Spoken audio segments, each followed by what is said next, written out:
Hello, this is William from MyFavorite Ninjas. Today I'm going to be showing you how to do a Brany Misty or a front flip 180. They're all basically the same. So what you want to do to do it is you want to know how to do a front flip. So you can try to land it standing. It doesn't have to be landed like this.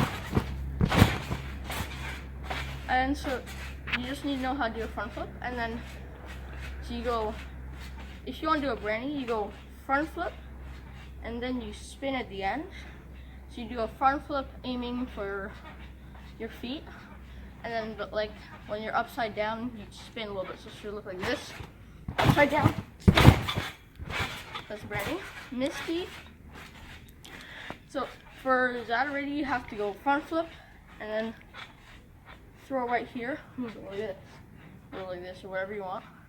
Just that you keep your hands in and not like this, because that's catching air and you can't spin after. So that's Brany. And then for Misty, you want to go straight like this. So you're doing like a front flip 180 straight, like not doing front flip first. So you want to show your arms like this, so it should look like this.